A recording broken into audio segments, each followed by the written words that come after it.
Hello guys, welcome back to the channel. और इस video के अंदर हम कुछ सेंटेंसेस देखेंगे जो लॉ से रिलेटेड होंगे।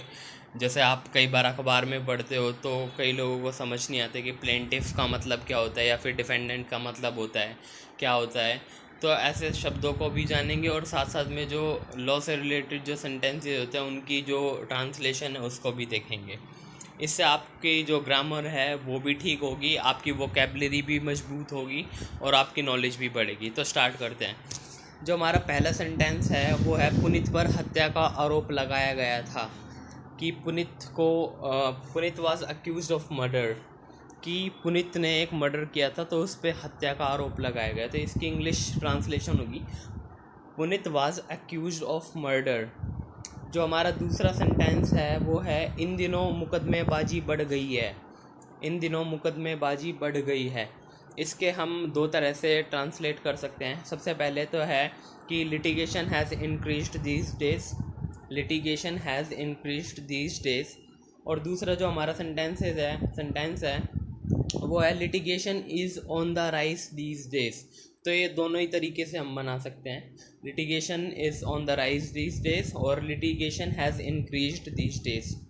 जो हमारा तीसरा सेंटेंस है वो है, गौरव कानून का पालन करने वाला व्यक्ति है। मतलब कि गौरव एक ऐसा इंसान है जो कानून का पालन करता है, वो कानून में विश्वास करता है। तो इसका मतलब होगा कि Gaurav is a law abiding person. Gaurav is a law abiding person. जो हमारा अगला सेंटेंस है उसका जो है, न्याय में देरी अन्याय है। मतलब कि अगर किसी इंसान को, कोई इंसान कोर्ट में जाता है और उसके न्याय मिलने में कई साल लग जाते हैं, 10 साल लग जाते हैं, तो जो पर्पस है न्याय का वही डिफीट हो गया उसके, फिर वो अन्याय ही है एक तरह से। कई बार आदमी मर जाते हैं कि कोर्ट में केस लड़ते लड़ते, तो फिर उसका क्या ही फ़ायदा। तो न्याय में देरी अन्याय है, इसकी इंग्लिश होगी, justice delayed is justice denied. Justice delayed is justice denied. जो हमारा अगला सेंटेंस है वो है, दीपक जेल से फरार हो गया। मतलब कि फ़रार होना मतलब होता है कि भाग जाना। तो इसकी इंग्लिश होगी, Deepak absconded from jail. Deepak absconded from jail. जो एब्सकॉन्ड है वो एक वर्ब होती है और इसका हिंदी में मतलब होता है भाग जाना। तो एब्सकॉन्ड का मतलब होता है भाग जाना। हमारा अगला सेंटेंस है, यह कानून के खिलाफ है। जैसे कई बार हम रैश ड्राइविंग करते हैं या फिर दारू पीकर या फिर विस्की पीकर जो हम ड्राइविंग करते हैं वो लॉ के खिलाफ होती है। तो यह कानून के खिलाफ है, this is against the law होगी इसकी English, this is against the law. अगला जो हमारा सेंटेंस है, उसे मौत की सज़ा मिली। उसे मौत की सज़ा मिली। He got the death sentence. देखो, जो फांसी की सज़ा होती है ना उसको कैपिटल पनिशमेंट भी कहते हैं, डेथ सेंटेंस भी कह सकते हो आप इस चीज़ को। तो सेंटेंस बोला जाता है डेथ सेंटेंस। मौत की सज़ा को डेथ सेंटेंस कहते हैं। सेंटेंस इसलिए लगाया जाता है क्योंकि जो सेंटेंस होता है वो जज पढ़ के सुनाता है, तो इस चीज़ को डेथ सेंटेंस कहा जाता है। उसे मौत की सज़ा मिली, he got the death sentence. जो हमारा अगला सेंटेंस है वो है, राम इस मामले में चश्मदीद गवाह है।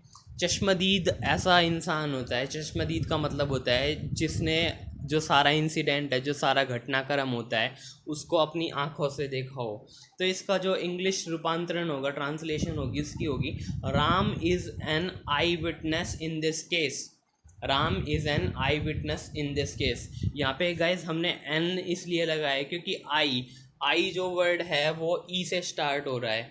और जितने भी वोवल्स होते हैं हमारे इंग्लिश के अंदर 5 वोवल्स होते हैं, ए ई आई ओ you. A E I O you. मतलब कि अगर ये जितने भी ऐसे वर्ड होते हैं जो ए ई आई ओ यू से स्टार्ट होते हैं तो उनके आगे ए की जगह एन लगाया जाता है, ए की जगह एन लगाया जाता है। तो यहाँ पे इसलिए हमने एन लगाया है, Ram is an I witness in this. जो हमारा अगला सेंटेंस है वो है, कानून की अज्ञानता कोई बहाना नहीं है। जैसे कई बार लोग ड्रिंक करके या फिर वाइन पीकर गाड़ी चला रहे होते हैं और एक्सीडेंट कर देते हैं, और जब उनसे पूछा जाता है कि आपने ये ड्रिंक करके क्यों ड्राइविंग करी, ऐसा तो अलाउड नहीं है। तो वो लोग कहते हैं हमें तो पता ही नहीं था कि ड्रिंक करके ड्राइविंग नहीं कर सकते। तो ऐसी कंडीशन के अंदर आपको कहना चाहिए कि ignorance of law is no excuse. क्योंकि यार ये तो बिल्कुल कॉमन सी चीज़ होती है कि आप वाइन पीकर या फिर दारू पीकर गाड़ी नहीं चला सकते। तो ऐसे कई बार लोग बचने के लिए ऐसी बात बोलते हैं कि हमें तो पता ही नहीं था कि ड्रिंक ड्रिंक करके गाड़ी नहीं चला सकते। तो इस चीज़ में ignorance of law is no excuse. जो हमारा अगला सेंटेंस है वो है अभियोगी और अभियुक्त में समझौता हो गया है। सबसे पहले तो मैं अभियोगी का मतलब बताऊंगा। देखो, अभियोगी ऐसा इंसान होता है जो केस फाइल करता है। जैसे सपोज़ करो कि आपके साथ किसी ने आदमी ने गलत कर दिया है और आप उस आदमी के खिलाफ़ कोर्ट में चले जाते हो, तो आपको कहेंगे प्लेंटिफ। प्लेंटिफ जिसके साथ गलत हो गया और वो कोर्ट में चला गया न्याय के लिए, तो उसको कहते हैं प्लेंटिफ। और मान लो कि जिसने आपके साथ गलत किया है और वो कोर्ट में अपना बचाव करता है कि नहीं मैंने इनके साथ गलत नहीं किया है, वो अपना बचाव रखेगा, अपना पक्ष रखेगा, तो उस इंसान को कहते हैं डिफेंडेंट। डिफेंडेंट को हिंदी में कहते हैं अभियुक्त, जो अपने आप को डिफेंड करते हैं कि नहीं मैंने इनके साथ कुछ गलत नहीं किया है। और प्लेंटिफ को कहते हैं अभियोगी, जो मुकदमा करता है, कोर्ट में केस फाइल करता है और कहता है कि नहीं इस आदमी ने मेरे साथ गलत किया है, तो उसको कहते हैं अभियोगी, प्लेंटिफ। तो जो इस सेंटेंस है हमारा, ये जो अभियोगी और अभियुक्त में समझौता हो गया है, इसकी इंग्लिश होगी plaintiff and defendant have reached a compromise. Compromise का हिंदी में मतलब होता है समझौता। They have reached a compromise, और plaintiff and defendant have reached a compromise. तो मैंने बताया दिया ही था कि प्लेंटिफ ऐसा पर्सन होता है जो लीगल एक्शन स्टार्ट करता है, कानून कार्यवाही स्टार्ट करता है। और डिफेंडेंट ऐसा इंसान होता है जिसको एक्यूज़ किया गया होता है किसी क्राइम के अंदर, और वो अपना पक्ष रखता है, अपना बचाव करता है। ठीक है, हमारा जो अगला सेंटेंस है वो है उसने कोई अपराध नहीं किया, वह निर्दोष है। इसकी इंग्लिश होगी he didn't commit any crime. उसने कोई क्राइम नहीं किया है, वह निर्दोष है। He is innocent, he didn't commit any crime. हमारा अगला जो सेंटेंस है वो है मजिस्ट्रेट ने चोर को सजा दी।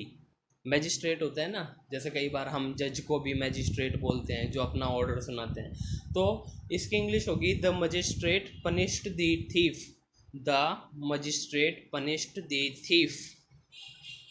अगला सेंटेंस है वो है वकीलों ने चोर से पूछताछ की। पूछताछ करना होता है क्वेश्चन करना, तो इसकी इंग्लिश होगी द लॉयर्स। देखो, ये लायर्स नहीं होते, इसको लॉयर्स कहते हैं। The lawyers cross question the thief. देखो, क्रॉस क्वेश्चन का मतलब होता है कि एकदम क्वेश्चन पूछना, एक दूसरे से क्वेश्चन पूछना, वो जवाब देगा, आप क्वेश्चन पूछेंगे, वो क्वेश्चन। तो इस चीज़ को कहते हैं क्रॉस क्वेश्चनिंग, पूछताछ करना। तो इसकी इंग्लिश होगी the lawyers cross question the thief. हमारा अगला सेंटेंस है पुलिस मामले की तहकीकात कर रही है। तहकीकात मतलब जांच कर रही है, एग्जामिन कर रही है। तो इसकी इंग्लिश होगी the police are investigating the case. The police are investigating the case. अब कुछ लोगों के ये लग रहा होगा कि ये पुलिस के साथ आर क्यों लगाया गया है। गैस, पुलिस के साथ हम इज़ नहीं लगाएंगे, ठीक है। पुलिस, यहाँ पे कोई एक पुलिसमैन नहीं है, एक पुलिसमैन है, कोई पुलिस वाला नहीं है। यहाँ पे पूरा पुलिस डिपार्टमेंट को कहा गया है, पूरी पुलिस को एक माना गया है। तो पूरी जो पुलिस होती है, कंप्लीट जो डिपार्टमेंट होता है, वो एक सिंगुलर सब्जेक्ट नहीं होता।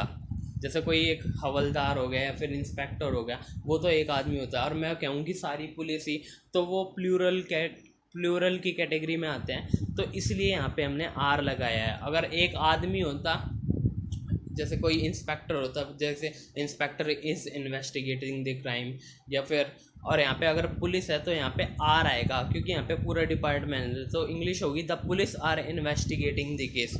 इससे अगला पार्ट भी आएगा। ये हमने पार्ट 1 में कुछ सेंटेंस थे 15, तो इसको डिस्कस किया है। उससे अगले वीडियो के अंदर काफ़ी अच्छे अच्छे सेंटेंस आएंगे।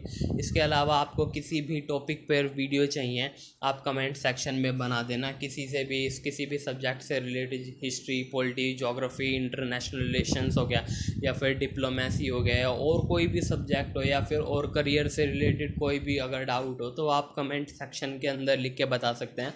मैं उस डाउट को एड्रेस करने की पूरी कोशिश करूँगा। थैंक यू, और चैनल को लाइक और सब्सक्राइब ज़रूर कर देना। Thank you. God bless all.